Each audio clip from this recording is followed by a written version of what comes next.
Good afternoon, everyone. Thank you for participating in Finance for Good Brazil's first webinar in a series on social entrepreneurship. Today's topic is social entrepreneurs in Brazil. How do we help them grow?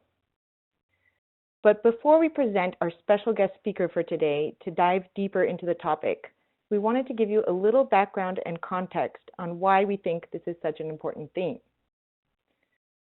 First, let us introduce you today to our moderators. Myself, Julia Wilkinson, President of the Board, passionate impact investor and Brazilian at heart, and Antonia Strom-Hannigan. Antonia, we're excited to announce, just joined our board this February.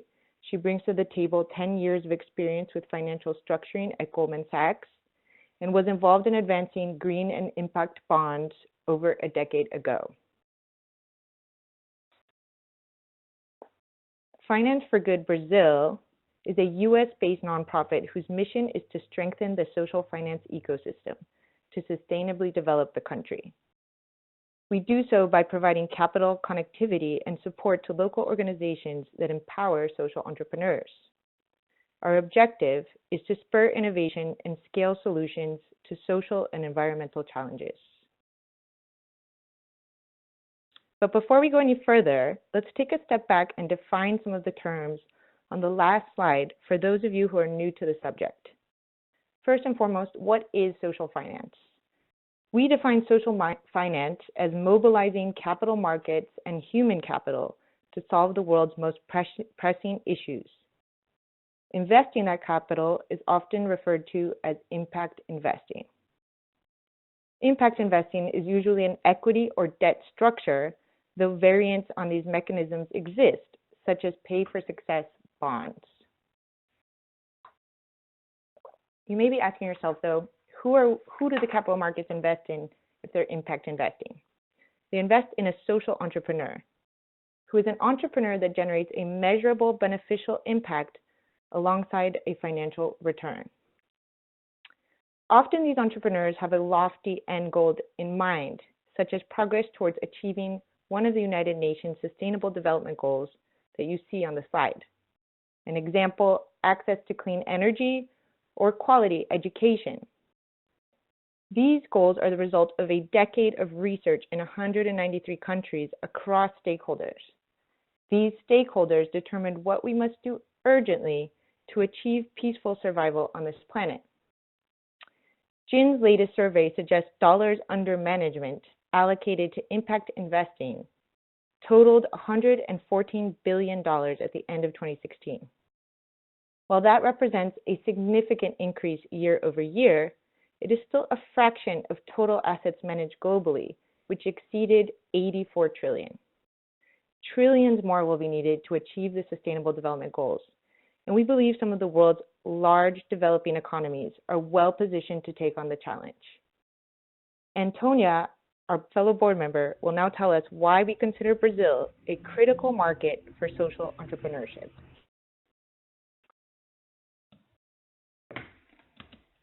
Thanks, Julia. So there are many wonderful things about Brazil, including its extensive natural resources and biodiversity that have yet to be fully tapped into. As the 8th largest economy by nominal GDP in the world, with over 200 million people, Brazil has a lot of potential for growth.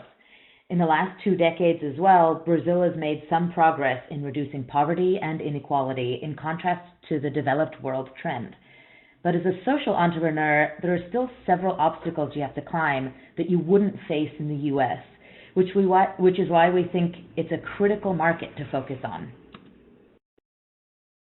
Extensive bureaucracy and lack of access to education opportunities and solid networks for entrepreneurs has meant it can take over 80 days to start a new business in Brazil versus a global average of just over 19 days, and at detrimentally high costs. According to data from the World Bank, ease of doing business in Brazil ranks 125th out of 190 countries, lagging behind the average for its Latin American peers and significantly behind Mexico and Chile, as you can see from the chart on this slide. In addition, entrepreneurs in Brazil have less access to capital than their US peers. With consistently high interest rates and wide credit spreads from banks, any capital they do get is incredibly expensive, costing a new business owner up to 30 to 40% per year. Despite the country's growth potential and resources, some of these barriers have meant private equity investments in the country have been only 2% of that in the US. And of that, only roughly 3% has gone towards impact businesses. Why is that? We think that there's an incorrect perception that being an impact business increases risk, when in fact it often decreases over time for businesses that integrate governance, environment, and social impact principles into their business model. So what tools does the Finance for Good Brazil organization try to provide entrepreneurs to help them succeed? Access to affordable capital through subsidized loans, angel investing, and crowdfunding, technology through things like financial literacy classes, startup boot camps, presentation building to improve their knowledge and network, and finally, tools to measure the impacts, outcomes, and to evaluate their strategy. Thank you, Antonia, for your recap on why we're focused on Brazil, the challenges entrepreneurs face, and the tools they have and need to scale. Now we are pleased to present Ana de Souza Aranha, Director at Quintessa. Quintessa is our grantee in an award-winning Brazilian accelerator. We recently provided them a grant to support their new and improved online guide for social entrepreneurs. She will tell us how and why technology and knowledge are key to helping social entrepreneurs grow. Ana has been at Quintessa for over 6 years, learning and evolving with the organization, and is now a leader of the social enterprise movement in Brazil. She's often quoted in the country's leading newspapers on how to help the sector grow. After Ana's presentation, we will open the line for Q&A. For those of you who signed in online, please submit your questions to the group on the chat screen. Thank you for joining us, Ana. We look forward to your insights. Hello, everyone. Thank you, Julia. Thank you, Antonia. It's a pleasure to be here with you. I'm very glad for your invitation.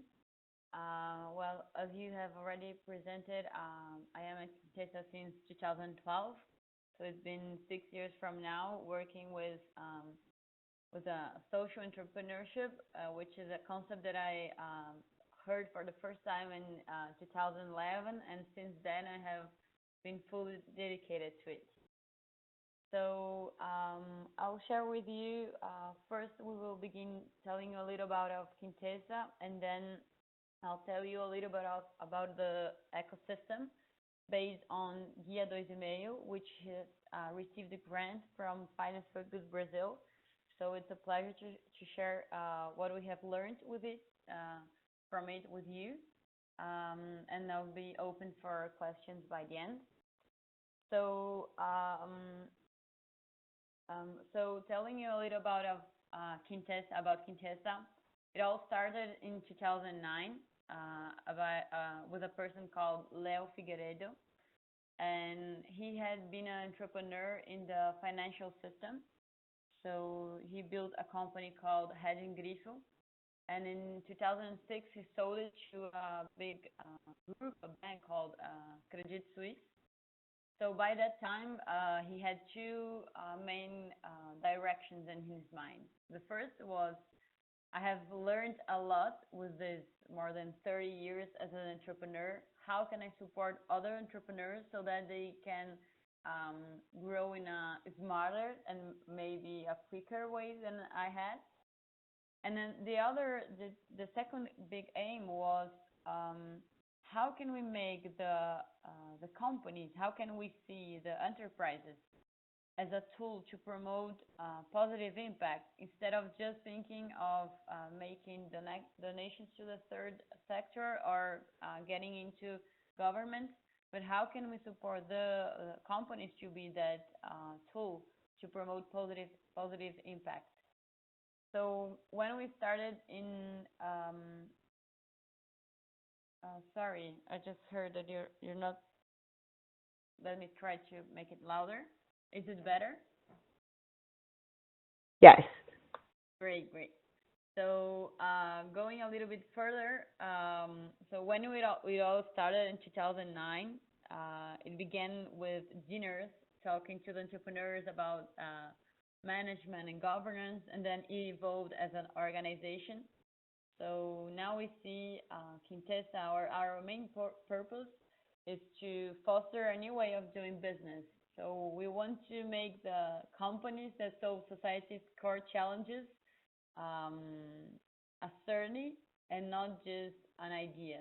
So we here at Quintessa, we want to make it like when it all began, when we started to talk about social entrepreneurship, people would say like, "Oh, that's a nice idea, but maybe do you think it will really work?" And nowadays that we have the cases that we can show them how the companies are growing, for it, this is really good. So our big aim is that we make it a rule and not just a possible idea. So we want to really see the companies being seen as a tool to promote positive impact in terms of in social or environmental, and also encourage them to have a more conscious management. So to look over their stakeholders, the way they share the profit, the way they treat their employees, and be conscious on every part of the business model. So telling you a little about more on how we work. So in the beginning, 2012, we can say, when we looked at the ecosystem, we saw that there were already some initiatives that would support the entrepreneur in the really beginning stages. So supporting him to understand the social entrepreneurship concept and realizing what his idea was, his or her idea was. And also we also had some investment funds starting, and they were having difficulty to find the right businesses to invest in. So what we saw is that this gap that would be on structuring the businesses and help them to find a way to grow in a consistent way. The acceleration programs that already existed, they would function in a way of creating the cohorts, and then they would give the training in groups. They would have the mentoring, but in a more like monthly meetings. So we saw that we had an opportunity to fulfill this gap of the ecosystem in a different way. So here in Quintessa, when we enter to support the businesses, we always have a customized program for the entrepreneurs, because we understand that each of them has a different priority, and if we want to help them grow, we should work in a customized way. We are really close to them, so when we enter the acceleration program, we have a person that will meet weekly with the entrepreneur, and also in a more long-term relationship. So we always say that we want to have to identify the problem, think about solutions, test those solutions, and then refine them to long-term. So the idea is that we can make this whole cycle with entrepreneurs and really close to them. And so here's a slide to tell you a little bit more on how the program works. So our main focus is on mentoring and management support. So as I told you, we have a person of our team, which is has 1 day weekly dedicated to the entrepreneur. And we also allocate a mentor, which is someone with like a huge experience to support the entrepreneur. And he's allocated every 2 weeks with the entrepreneur. So what we have seen that it is really good, because for the entrepreneur, most of them is the first time they are building a company. So they don't know when they should talk to investors. They don't know how they can hire. They don't know how to make the commercial strategy. They don't know how to, which way they could grow. They should enter another sector, that if they should continue on it. So our main the value that we add is supporting those kind of decisions, and also building the tools to make it happen in an efficient way on day-to-day basis. We also has an optional program to look at the entrepreneur's personal development, which is a coaching program, and of course the part of making the connection. So bringing in Okay, I'll try it. Is it better now?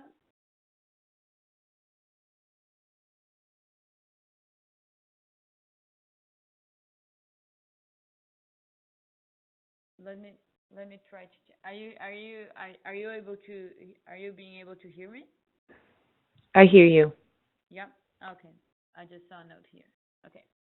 And so the third part is on making those connections. So presenting the entrepreneurs to other entrepreneurs in our network, potential clients they could have, potential investors, and so making the shortcuts that we are able to make for them.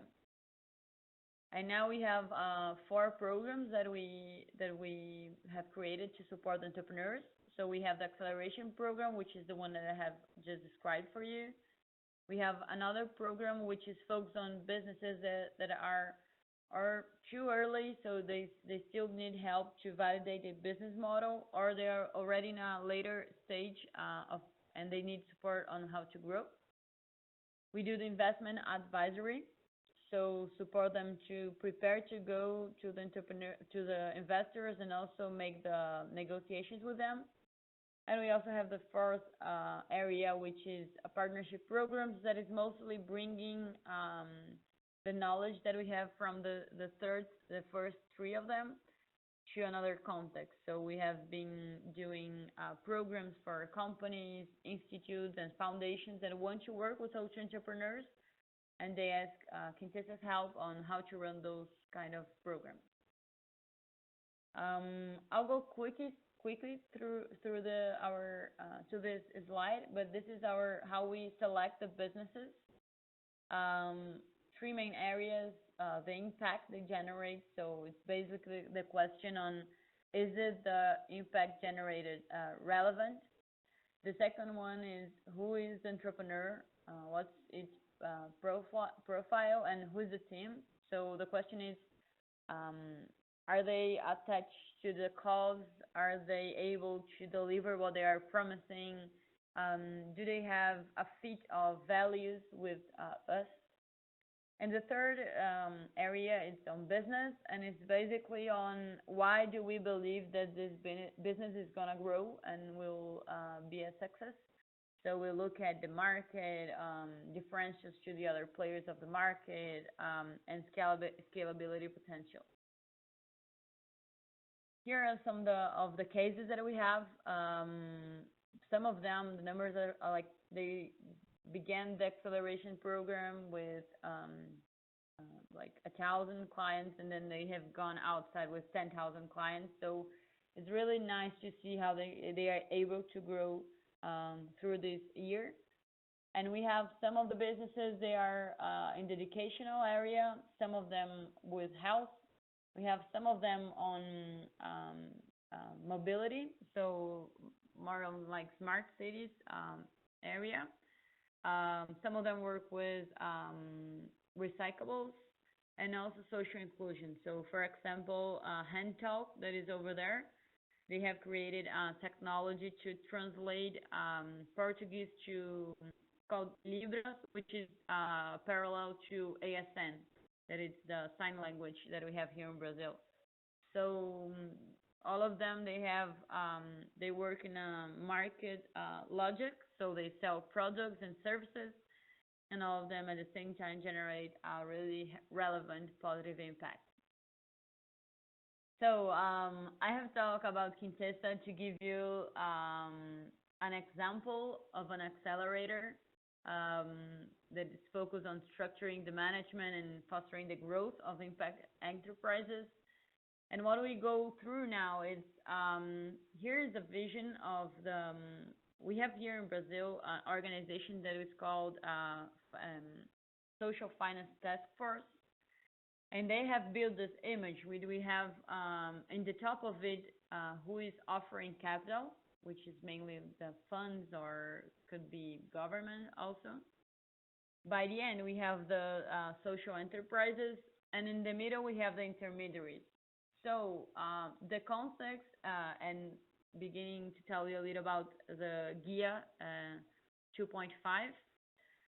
So by then, when we did the first edition, it was 2015. we already have some information about the social enterprises, but we had almost no information about those intermediaries. So when we met the entrepreneurs here at Quintessa, some of the times they wouldn't fit our criteria, but we knew that other programs could support them.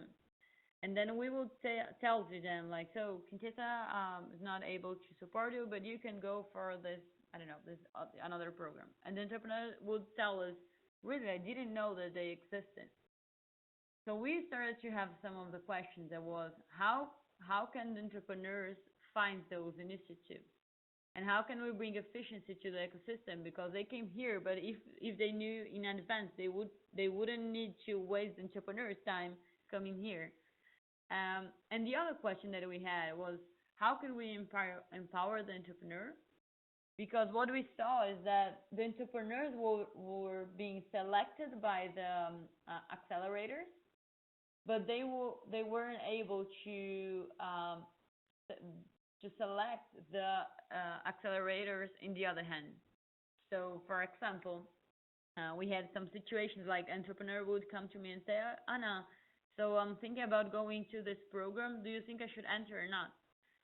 And I say, I don't know. Tell me a little bit about it. So will you have a mentor dedicated to you? How many hours? Will you have a training? Or, I don't know, will they invest in you or not? And the entrepreneur will tell me, oh, I haven't asked that. So I say, like, really? You haven't asked? So how do you pretend to make to take your decision? So the beginning, the Guia 2.5 was supposed to be a guide on how to interview an accelerator. But then we realized that we would have a second challenge that was how to get those answers. So we got our guide, and then we made the questions to the connections to the organizations ourselves. So the main aim is to bring clarity on which role each of the player of the sector plays, support more qualified decisions of the entrepreneurs, and support the access and connections between the entrepreneurs and the organizations that exist to support them. So when we made it in 2015, we had 11 organizations outlined. We had more than 2,000 downloads. And we have some significant stories of entrepreneurs who found the accelerator they needed, or even like accelerators that they say that some of the entrepreneurs would come easily because they already had learned what they do, and they would come in a more directed approach. So we decided to make it again in 2017. That's where Finance for Good supported us. And we made three main changes. So the first is that in the first edition, we will talk about organizations, and we changed it to talk about initiatives. You'll see the numbers in a while, but for example, in Quintessa, I showed you, we have 3 different initiatives for the entrepreneur. So we realized that we couldn't talk anymore about organizations, but we should explain what each initiative does and offers to the entrepreneur. The second one, we included capital funds. That's because in the first edition, we only had incubators, accelerators, and we saw that the entrepreneurs, they would having a hard time to understand which fund could offer them, what were their criteria on making the selection. So we decided to include them. And also what was firstly like a document, it turned out to be online, it's on a website. So it's really nice because the entrepreneur can interact with it and find the initiatives more easily. So here are the main 4 criteria that we use to select the initiatives that could enter the Guia. So the first one is that it had to have an explicit focus on social enterprises. So on its communication, positioning, or selection criteria. But that first, it's important because we could really show the entrepreneur the organizations that were connected to their aims, so making positive impact and also being financially sustainable. The second one is that they had as main focus the support on the development of the social enterprises. So, for example, we didn't put any of like newspaper that will talk about social entrepreneurship, for example. So the organizations, the initiatives had to be focused on giving them support. The third is being open for entrepreneurs to sign up.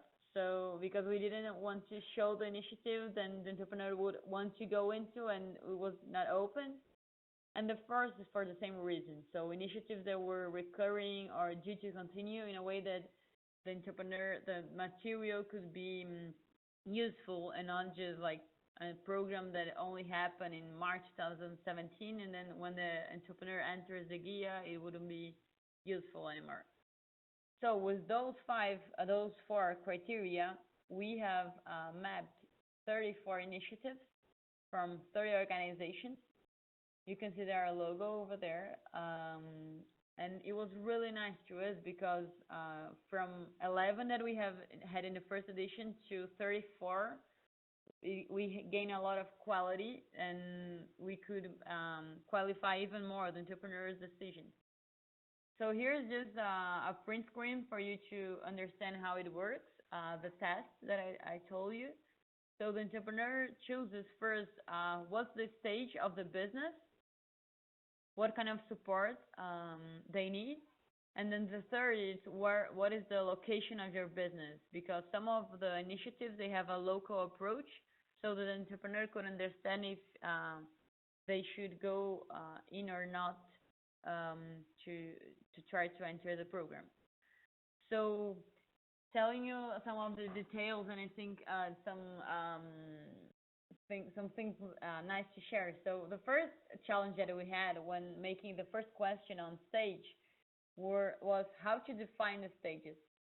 Because we saw that some of the entrepreneurs, they will call them in a growth stage, but actually they were still validating the business model. So we decided to create our own definitions with these 6 options. And so the first one is for the person who hasn't still defined the idea. 2, 3, and 4, it's for those who are in a validation moment. The 5th is for when the organization has already validated the business model and is organizing itself to have more efficiency. And 6 is about growth. And also we have developed this whole kind of options of types of support the business could have. This for us was really important also, because we saw that the entrepreneurs, some of the answers they were getting was like, oh, I have support on network. And that's too general for them to make their choices. So we wanted to be really specific. So we created this whole group of categories for the initiative to choose, so that then the entrepreneur could understand what he will really get back from the organization. So here is a print screen on how each initiative is described over the guia. It shows the location that they cover, the business stage that they support, kind of support, type of support that they offer.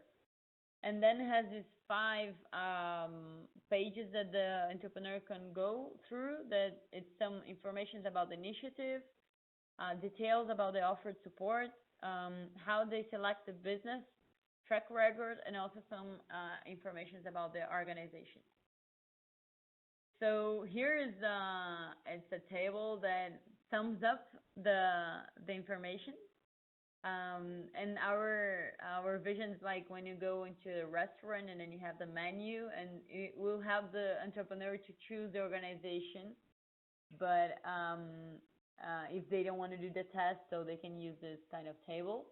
What is nice to tell you here is that the first time that we did this table, when we looked at it, we said, okay, it didn't work. I mean, our aim, we didn't achieve it, because if the entrepreneur looks, it seems that everybody does everything. So we came back to the organization that said, okay, you have to choose one kind of support that you really think you're good at. and you really are dedicated to making it good. So that's the best way to look at the table. If you look on the little stars, that's the kind of support that each initiative choose as its focus, and then the other ones that are like a secondary support that they also offer to the entrepreneur.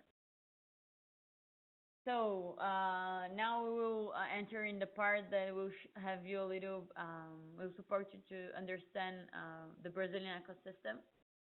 So on the 34 initiatives that we had on the GUIA, 23 of them was focused on development of the businesses and 11 of them on investment. And if we look at the right, we will have the kind of support they offer. We can see that the most common one is network of entrepreneurs. So connecting the entrepreneurs, the portfolio, so that they can explore the synergy between them. The second one is management development, which has a lot to do with, it has been said here in the introduction of the webinar on support with knowledge. And then the third is connection with potential clients and partners, which is opening doors for the entrepreneurs to help them to grow their sales. This information, I believe it's really nice also because it shows which stage of business each initiative supports. So we can see that most of them focus on stage 5, which is organizations that have already validated the business model, and now it's time to organize their management and growth. And we can see that there's a lack of initiatives looking into the first stage or the initial stage of the businesses, so that they can go through the first challenge of actually knowing that the business has a good potential. This other chart, I think it's nice for you to understand the kind of support that the organizations chose as their differentials. So the one focused on investment actually chose investment as the kind of support, and the development one, most of them are focused on development management. This is something that we saw as a good information, because we know that that's where the businesses most need help. Here is about length of support. So what is nice to analyze here is that the ones who are focused on development, most of them last between 1 and 6 months. So it's like a really short-term kind of support. And those focused on investment, most of them are between 1 and 5 years, over 5 years, are undetermined. So this is a really nice information also, because we see that a really different approach when the focus is on development or investment. This other information, which is really nice, is that we in the beginning had a vision of the ecosystem that most of the organization they would live by depending on the nation, and they would not have counterpart for the entrepreneurs. So this information was really a surprise for us. 59% of the initiatives had a financial counterpart for the entrepreneurs. 22% had a counterpart on equity, and only 16 of them were for free for the entrepreneur. So this is really got our attention on. This was not a tendency in the beginning, and now I saw a question here. Counterpart is what the entrepreneur has to give back. So we could say it's a payment. So the entrepreneur for being supported has to pay the initiative. And here on the right, we have the quantity of enterprises supported simultaneously by the initiative. So we can see that most of them work with between 5 and 30. And for the investment ones, the most of them are undetermined, are between 5 and 10. This is something also that you have mentioned in the introduction. So we asked the initiatives how they would measure the impact of the supported enterprises. The most common answer was that they would customize a thesis based on the theory of change of the business, which is a methodology that it has been really common to use here in Brazil. The second most mentioned answer was they had built their own methodology for measuring impact. Third is the impact assessment, which is, you probably know it from the B Corps. So the B system has created this methodology. And also some of them said they wouldn't have a process to measure the impact. It was only a subjective analysis. So this is also that caught our attention because we don't think it's good for it to happen. But it's a nice photography to understand that that's a challenge here for the ecosystem also. And only one of them said they would hire external researchers to measure impact. This is a chart that shows us the track record of the initiatives. So 5 of them have already supported over 100 enterprises. 10 of them between 41 and 100 businesses, and 11 of them also up to 10. So it's nice because we understand this information as like we have many of them in the really beginning of their history, so only up to 10 businesses supported, and the other group it has a really long track record on the field. Here we created a timeline of the founding year of each initiative. What really got our attention is that 7 of them were created in 2015, 8 of them 2016, and 4 of them 2017. So when we see that number that I told you, that we changed from 11 organizations to 34 initiatives, it's really clear to us that this happened due to really the creation of new ones since 2015, which is great for the entrepreneur and shows how the ecosystem is really growing. Now we are entering on the section that tells on how the initiatives do their selection process. So 38% of them use the definition of social enterprise that was created by the Social Finance Task Force here in Brazil, which is this letter of principles that is mentioned over here, 38%. And what got our attention also is that 53% have their own definition. This called our attention because it shows that we have not got into a common sense of the definition of a social enterprise, and we think that's a tendency for it to happen in the next years, so that everybody can use the same language. It will help. I'm sure that will help a lot of entrepreneurs.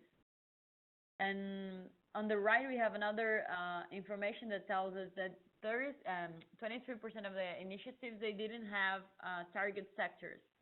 So you use the SDGs of the UN to create the impact thesis, but they wouldn't target specific sectors.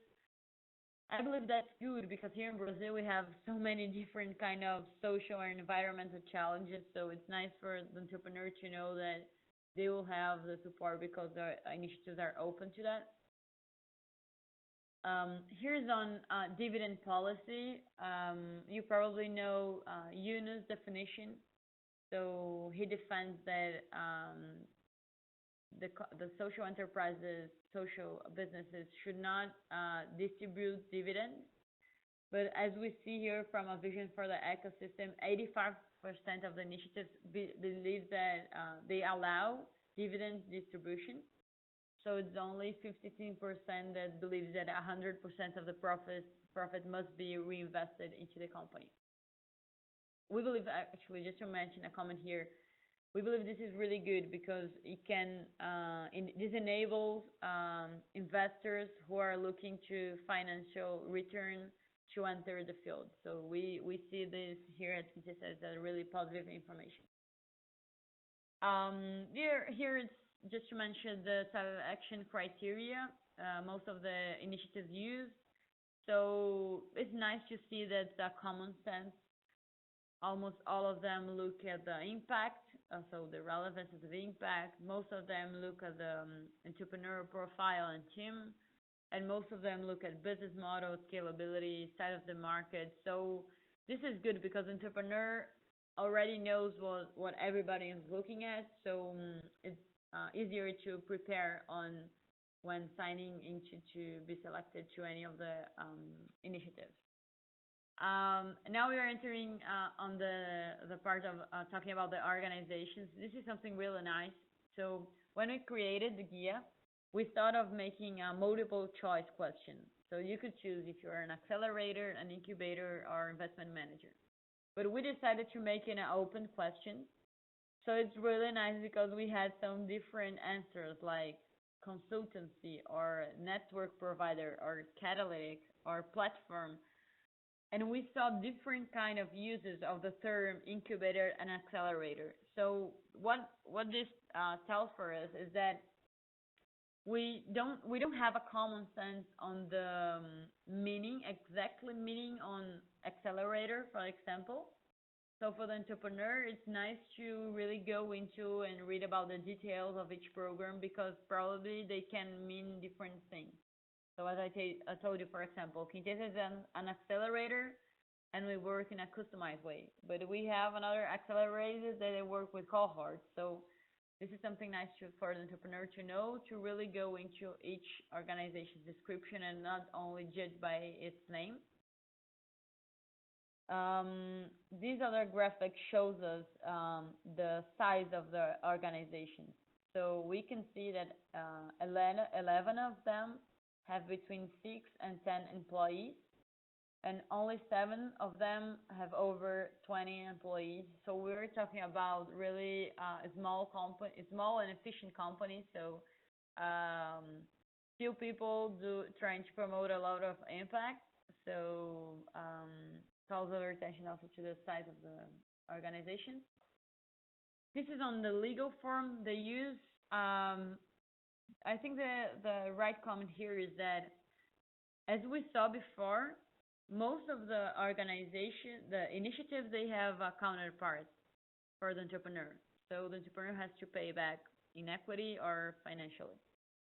At the same time, 8 of them work in an association form that here in Brazil, it's a non-for-profit legal structure.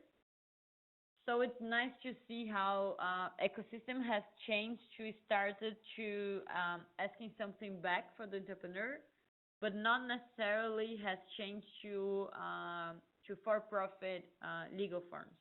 So 8 of them still use a non-for-profit legal figure, and that's Quintessa. Actually, it's our case.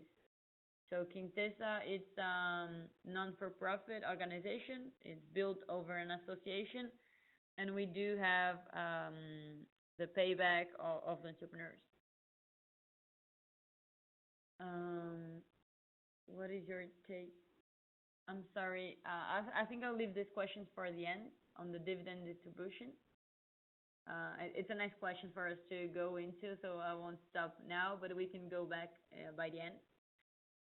And this is the kind of resources that the organizations they have on how to be sustainable.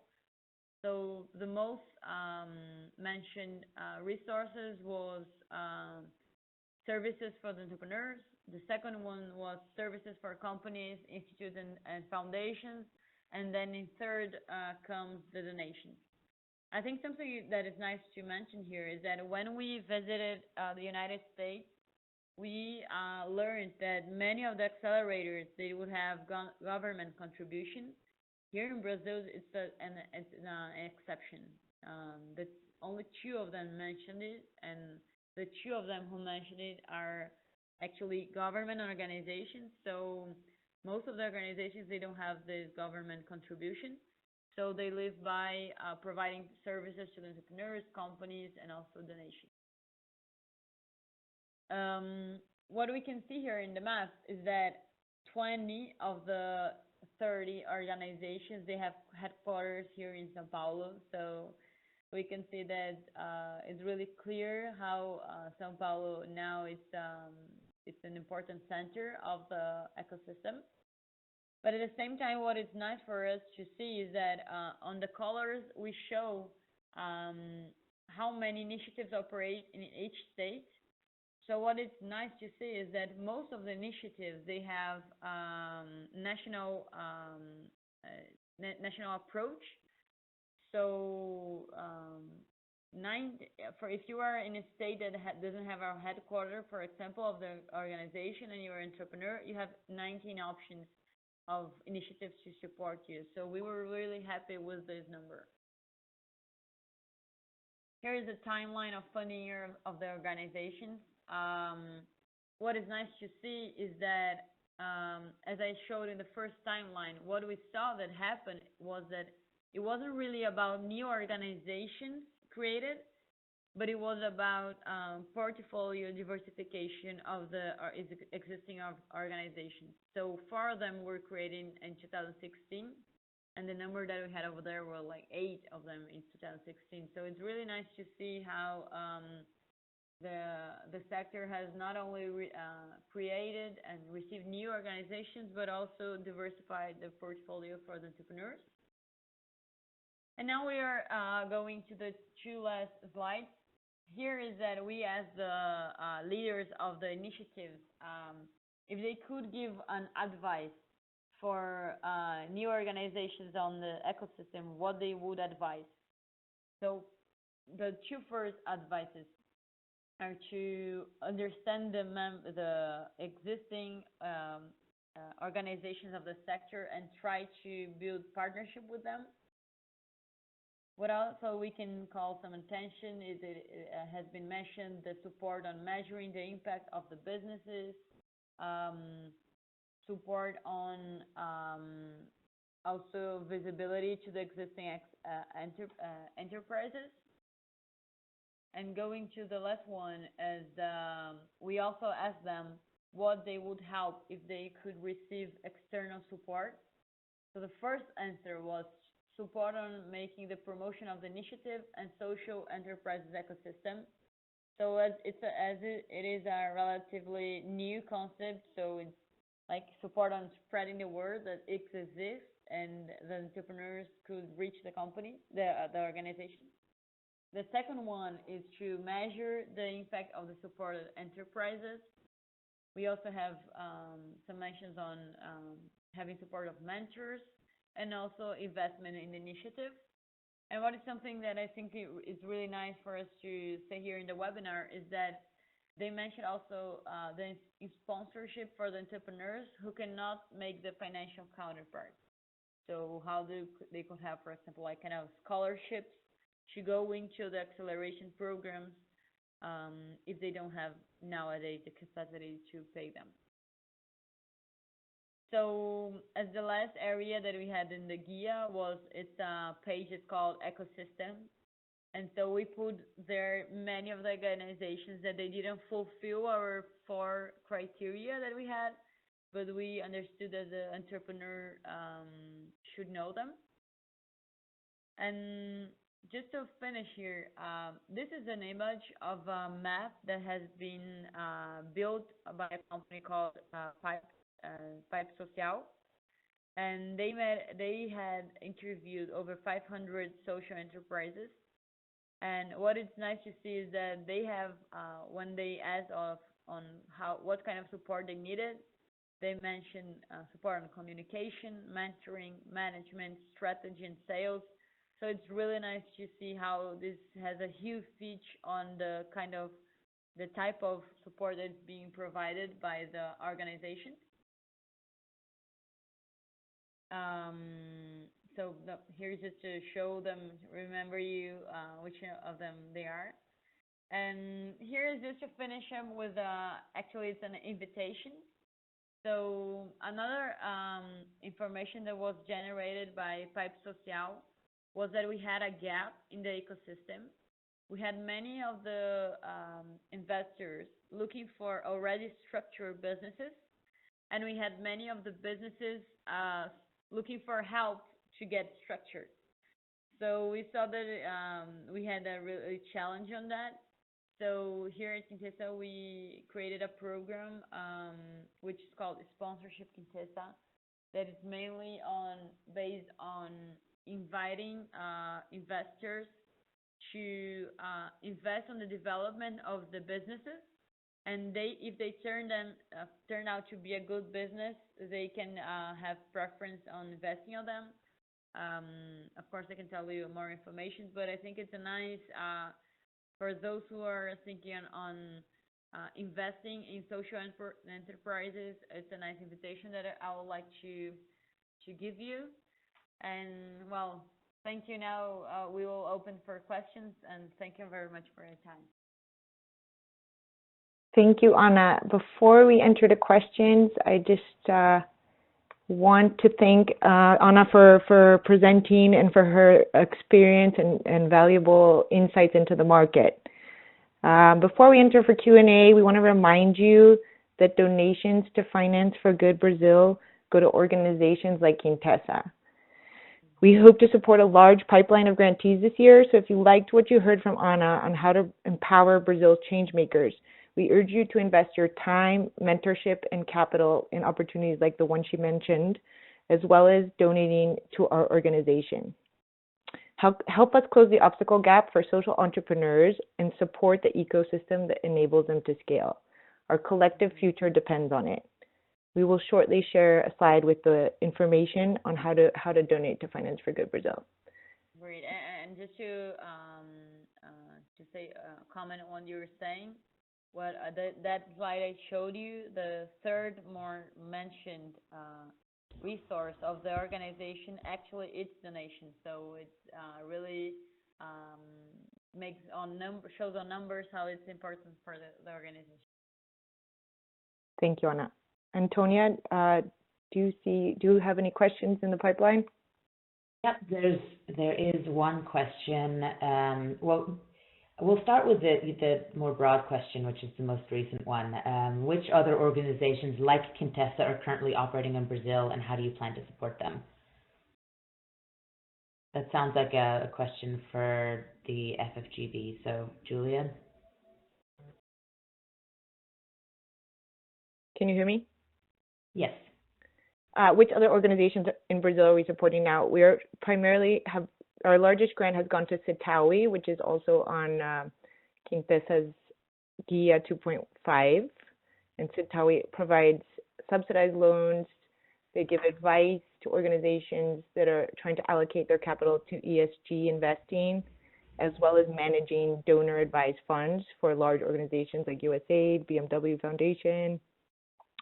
And in our pipeline, we have a series of other organizations also on the Quintessa platform, including Artemisia, which is also a nonprofit accelerator, Gene Formol, which is also an accelerator, but also creates syndicated platforms for equity fundraising for their organizations, as well as the B Lab in Brazil and the UNIS organization that provides access to capital to entrepreneurs on the ground.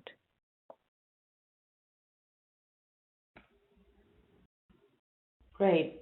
Ana, we have a question for you. Can you give us an example, perhaps, of a case study and or a company that you've seen go through your model successfully and how it's grown? Great. So one of the cases that we have here at Quintessa, it's called For You Too. So talking a little about the social challenge, there's an information that shows that having the capacity of speaking English here in Brazil can support the generation of income more than having a university degree. So if I speak English here in Brazil, probably I'll have a higher salary than someone that doesn't. So So here we only had until 2012 expense. They didn't exist chip options for the people to learn English.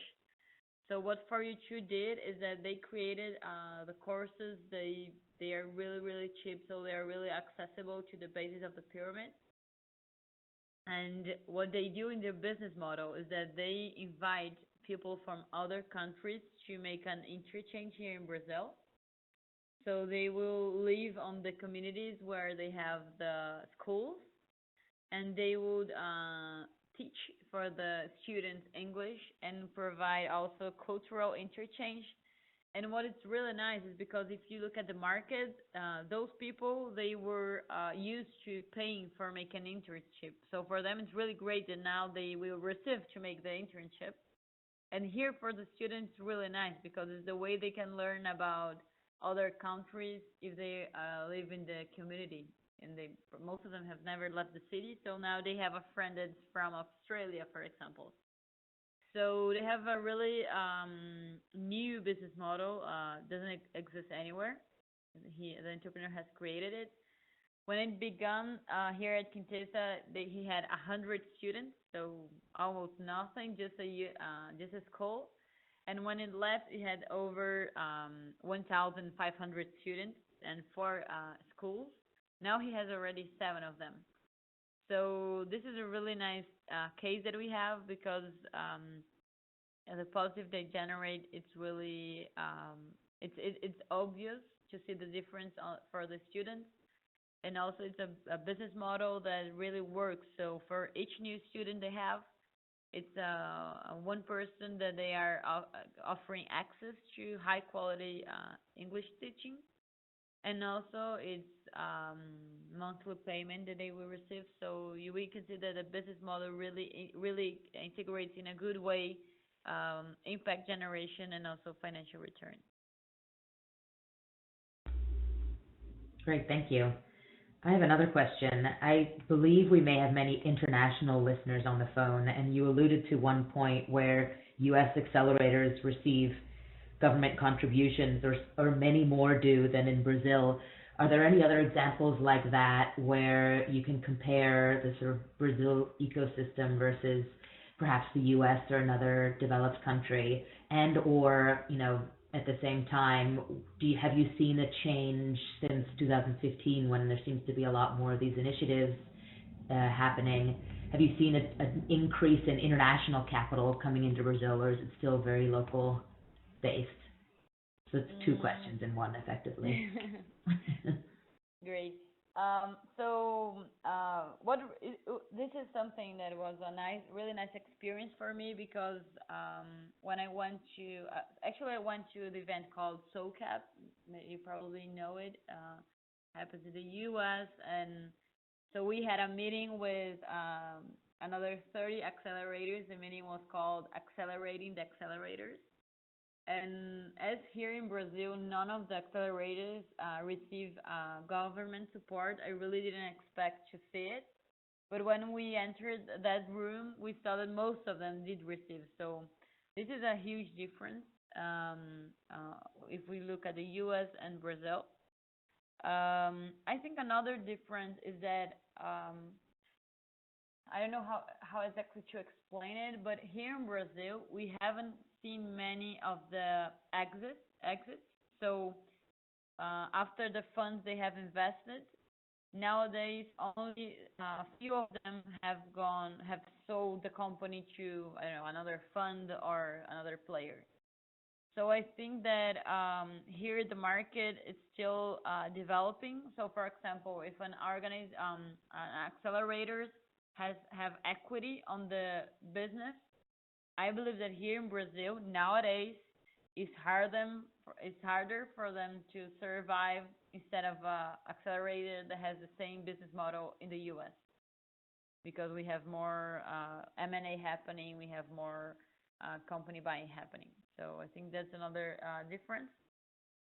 And talking about here locally, what I think that what really changes that information that we showed on the counterpart. So in 2015, most of the organizations, they only had donations, and all of them would be for free for the entrepreneur.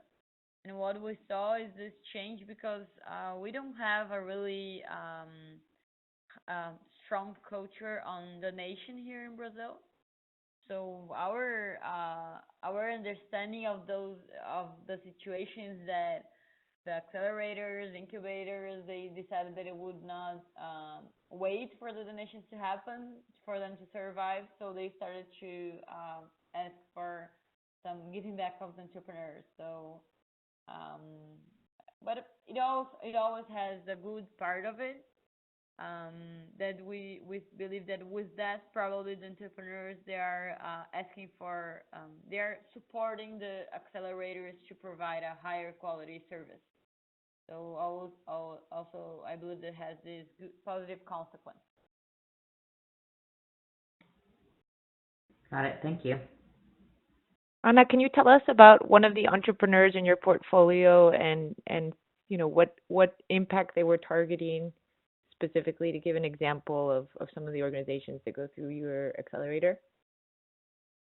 Great. So I've just told you about For You Too, and there's another one which is really nice. It's called TNH, and what they do is that so the problem that they wanted to target was a health problem.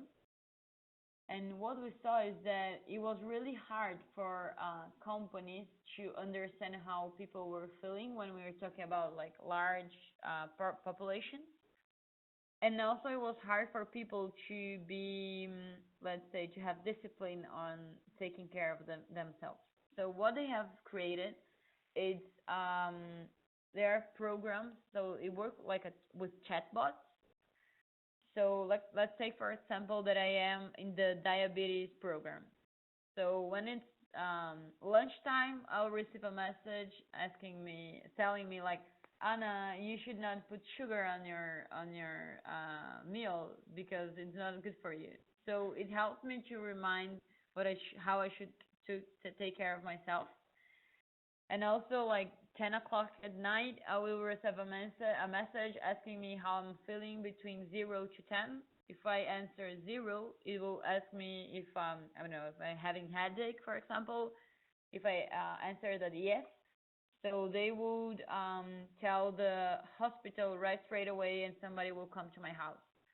So it's a really nice company because they have avoided many crisis situations on pregnant people, people with diabetes, with high pressure.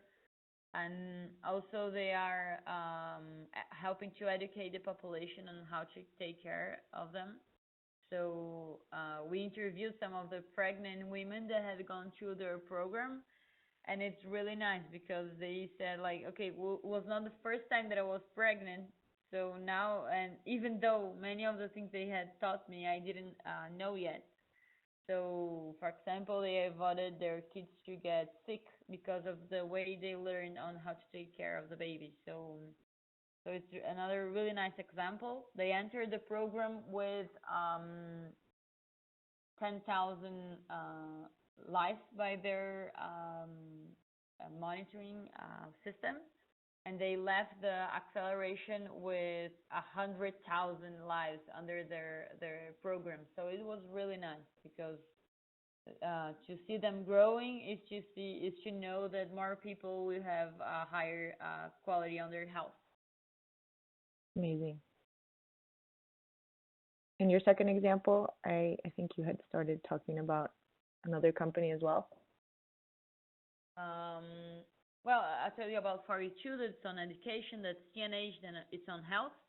And I think a third one that is nice also to share with you is Hand Talk. So there's a nice data, but 70% of the deaf, they can't understand when they read. So as they don't listen, they don't understand what is written. So the situation is like somebody living in the U.S. and having the or in Brazil and having the experience of living in China. When you read and you don't understand a thing. So you can imagine some kinds of situations like everything you read online that you can't understand, or when you are at the airport and they do the all the announcements in sound and you can't hear it.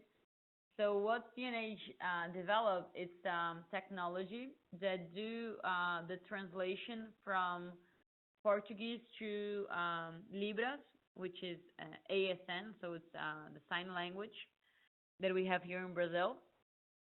And they have a B2B business model. So the companies hire them to make their websites accessible, and they also hire them to have like so it's a kind of chart that they would have in the entrance of banks or shopping centers or airports, so that the deaf people know how to know the information that they have to learn. And this is really nice because it also comes to a market opportunity, because if you think about it, it's like the whole e-commerce market that wasn't accessed didn't have access of the deaf people. So it really opens a new market for the companies, and for the deaf people, it's really great because they can really understand and learn things that they weren't able to. Thank you for sharing. Antonia, are there any more questions on the There are no more questions on the chat. We'll open up to any questions that people may have who have dialed in on the phone. We'll wait a few minutes, but we'll unmute you. So